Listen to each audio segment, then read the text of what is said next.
Hi y'all, this is Mrs.D Math, and today we're going to be talking about fractions, decimals, and percents, and we're going to be converting between the three types. So this one might be a little bit long, but it is going to be a good one to refer back to if you ever have any problems remembering how to make these conversions. Let's go ahead and get started with our first step.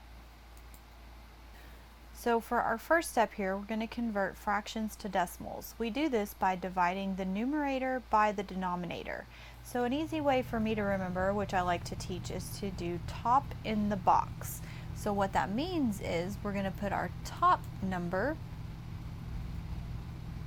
into the box, and that's our numerator. So when we're dividing these out, if we put 3/4 as our fraction, we want to turn this into a decimal, we're going to put the top number 3 inside the box.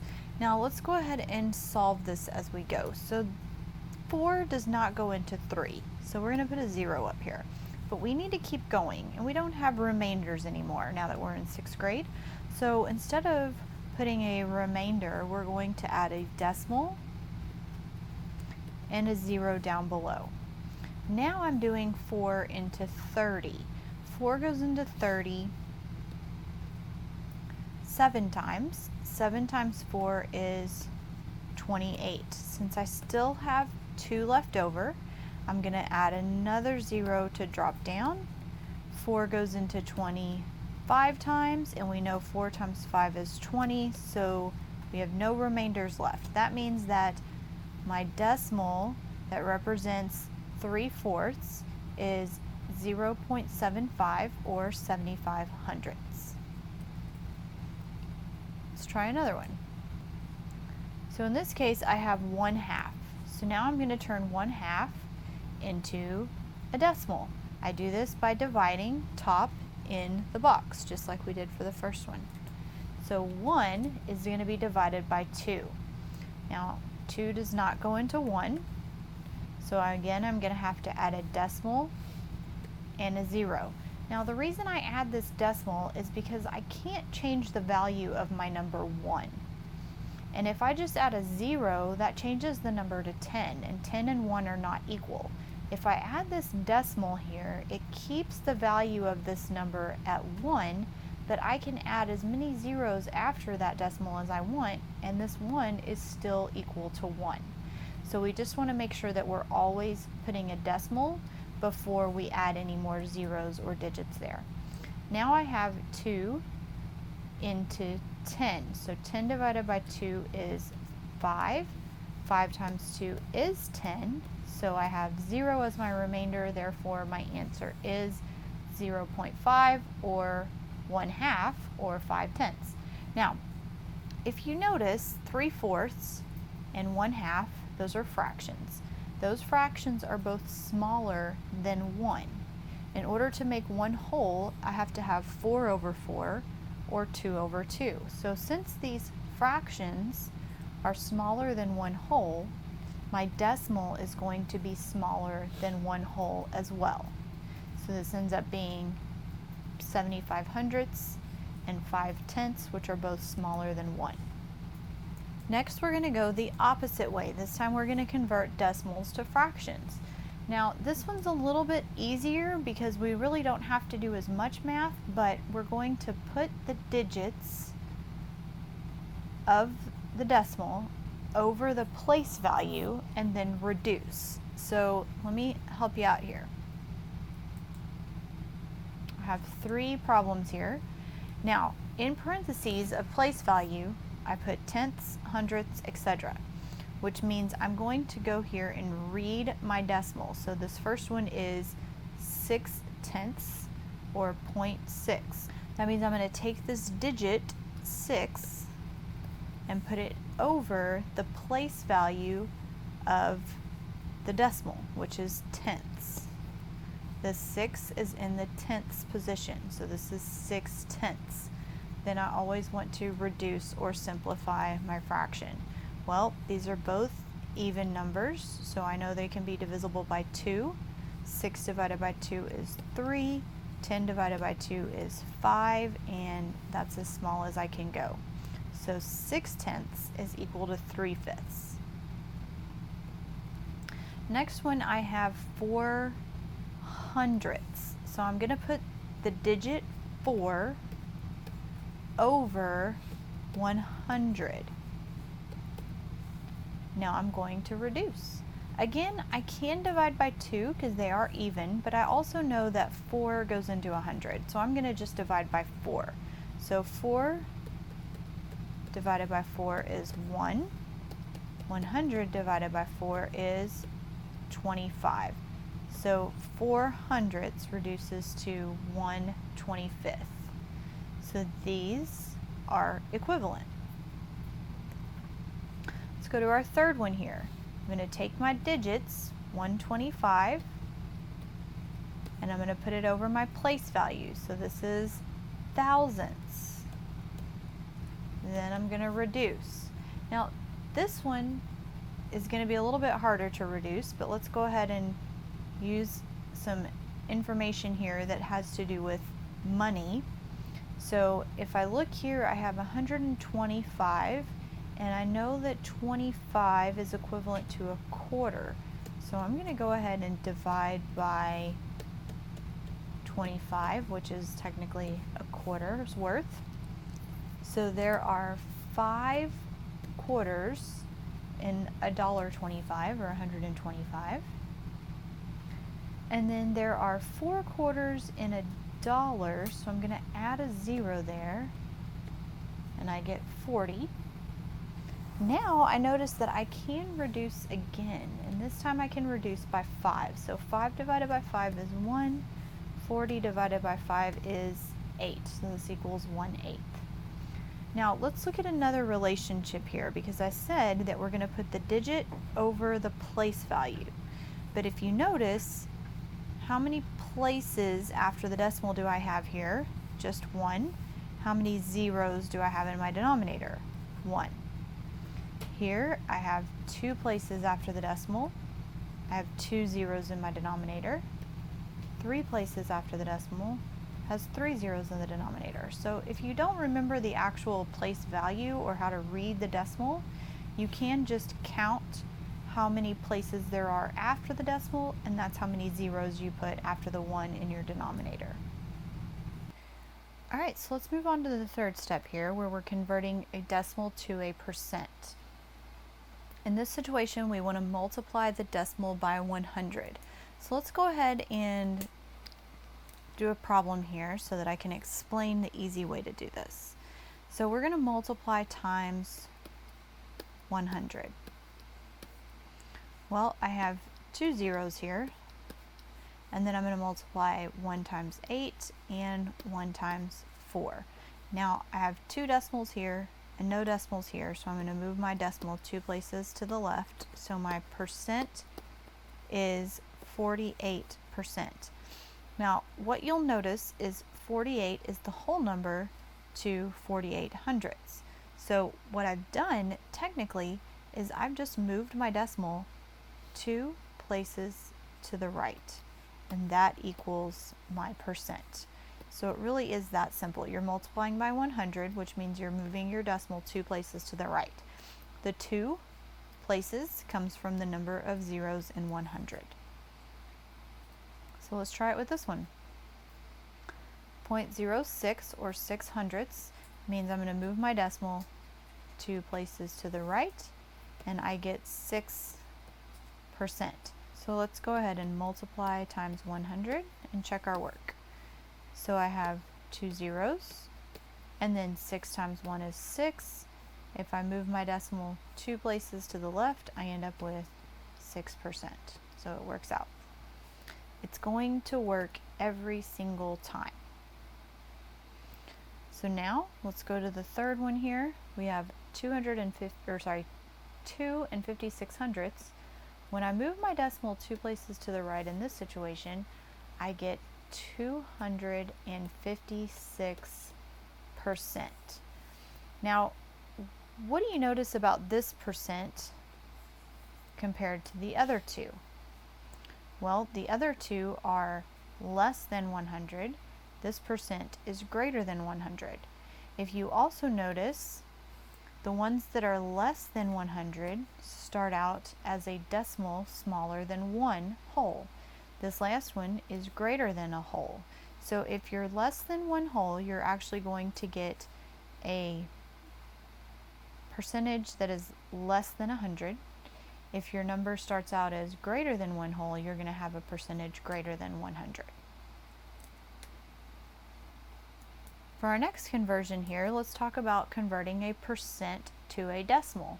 This time we're going to divide the percent by 100, which means it's going to work the opposite of decimal to percent that we just did. So let's try it out. So if I take this number 97 and I divide it by 100. Well, 100 does not go into 97, so again, I'm going to add a decimal and a 0 so I can keep going. 100 goes into 979 times. 9 times 100 is 900. I have 70 left over. When I bring down another 0, 100 goes into 700 7 times, which equals 700, and I end up with zeros. So my answer is 0.97, or I took my decimal and I moved it 2 places to the left. And that gave me my answer. So let's try the simple way here for the next two. The first thing we do want to have to do with a percent is figure out where our decimal is. And if I read this, I read 9%, which means 9 is a whole number. So if I were to change this 9 to $9, my decimal would go right here after the 9. That's where I want to start from. That's where I want to move it 2 places to the left. But in this case, something happened here. I don't have any numbers here. So what do I need to add as my place filler? I'm going to add a 0 before the decimal and a 0 before the 9. So this right here, this place needs to turn into a 0. So now that we've moved our decimal 2 places to the left, we've now turned our percent into a decimal. So I no longer have a percent sign. Make sure you drop that percent sign when you change your percent to a decimal. Let's try the last one here. So my decimal, in this case, I have $125. That's a whole number, is going to go at the end here. That's where I'm going to move it from. Now, because I have 2 zeros in 100, which is what I'm dividing by, I always move it 2 places, okay, regardless of how many numbers are there or if there aren't any numbers there. So in this case, I get 1 and 25 hundredths. So again, this percentage started out as greater than 100, so my answer is going to be greater than 1. In this middle one here, my 9% was less than 100, and in the first one, my 97% was also less than 100, and my answers ended up being less than 1 whole. So let's go on to the next one. Now we're going to convert a fraction to a percent. So converting fraction to decimal and then multiply by 100. So this one's interesting. We're actually combining 2 things we've already learned. We're going to combine converting a fraction to a decimal, which if you remember was where we divided. Then we're going to multiply that by 100, which means we're actually just going to move our decimal 2 places to the right because we're going from, at that point, a decimal to a percent. So let's go first down here and let's turn our 2/5 into a decimal, which means I'm going to do top in the box. So I set it up here. So what do we do when we can't divide 5 into 2? That's right, we add a decimal and a 0. Now, I don't have to put a 0 over the 2, but a lot of times that makes everything stay in line better and it helps me keep track of where I'm at. 5 goes into 20 4 times. 4 times 5 is 20, so I have 0 remaining. So this is my decimal, but I'm not finished yet. Now I need to convert this decimal to a percent by moving my decimal 2 places to the right. So my answer ends up being 40%. percent. Let's go out to the second one. We have 1/3. So I'm going to divide top in the box. Again, 3 does not go into 1, so I'm going to add a decimal and a 0. 3 goes into 10 3 times. 3 times 3 is 9. I have 1 left over. 3 goes into 10 3 times, so I have 3 times 3 is 9. I have 1 left over. Do you see a pattern here? What's going to happen every single time? I'm always going to have a remainder of 1, and it's always going to go in 3 times. So here is my decimal. Now let's move our decimal to change it to a percent. Always move it twice. So in this case, it equals 33.3%. And I'm just going to put a little bar over this 3 to show that it's going to repeat forever. So this is going to be 33.33333333. It goes on forever. That's what that bar is for. So this is my percent. Now there is one other way you can change a fraction to a percent that is sometimes a little bit faster. And that is to set 2/5 to where I change my denominator to 100. So now 5 goes into 100 20 times, and 2 times 20 on the top equals 40. Any number over 100 is my percent. But we'll practice this more as we talk more about percents. But if you notice, I just changed my denominator to 100. However many times I change the denominator, it's the same number of times I have to change my numerator. And then the number over 100 is my actual percent.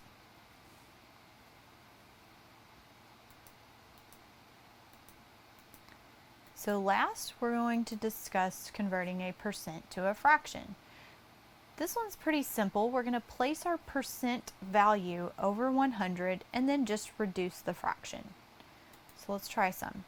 Now, once I put this place or percent value, so 9 over 100, I no longer have a percent sign. So now I'm going to reduce it, and I know that these are not even numbers, and 9 is only divisible by 1, 9, and 3, and only 1 goes into 100, so this one I actually can't reduce.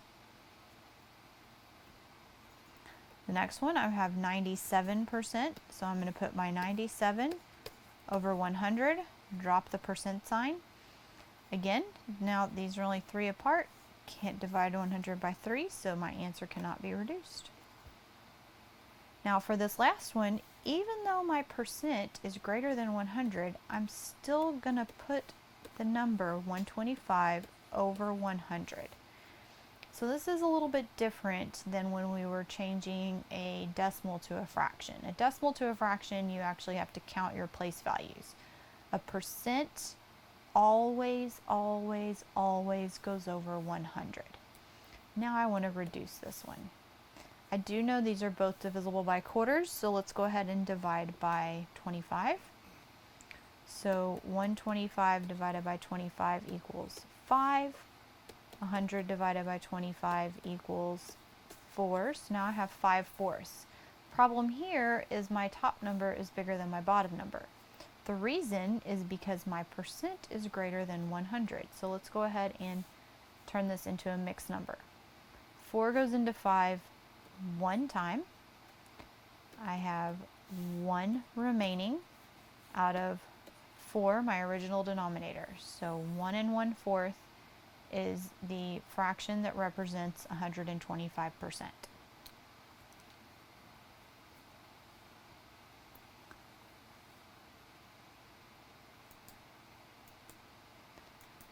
Now, this was a lot of information, but let's go ahead and recap some of these.